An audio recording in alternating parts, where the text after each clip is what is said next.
Hi guys, আর একটা blog নিয়ে আসলাম। জলপাইগুড়ির থেকে বাড়ি যাচ্ছি, মলানি ফ্লাইওভারের এইখানে আছি। দেখো কি সুন্দর লাগতেছে, মানে অসাধারণ লাগতেছে। লাইটগুলো আছে, হ্যাবক লাগতেছে। এখন কি বলে, রাত হয়ে গেছে আর এখন যাচ্ছি। ঠান্ডাও লাগতেছে, আর কি করা যায়, বাইক নিয়ে যাচ্ছি দুইজন।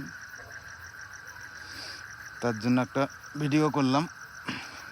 আমি ভাবতেছি ভিডিওটা পোস্ট করব ইউটিউবে, তার জন্য ভিডিওটা করলাম। দেখো কি সুন্দর লাগতেছে, মানে হালকা হালকা কুয়াশার মতো লাগতেছে, আবার হ্যাবক লাগতেছে। তোমাদেরকেও দেখাচ্ছি, দেখো। আর নিচে রাস্তা থাকলে তো ট্রেন যাইতো, আবার গেট ফ্লাইতো। এখন অনেক সুবিধা হয়ে গেছে, ফ্লাইওভার দিয়ে যাচ্ছি।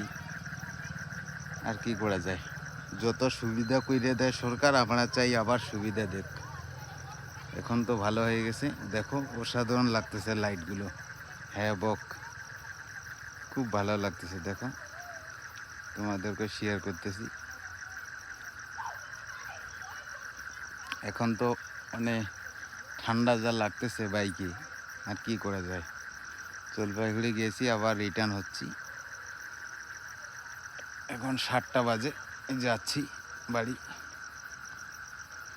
মনে হয় বৃষ্টি আসবে, ওইরকম তো লাগাইছে আকাশের অবস্থা।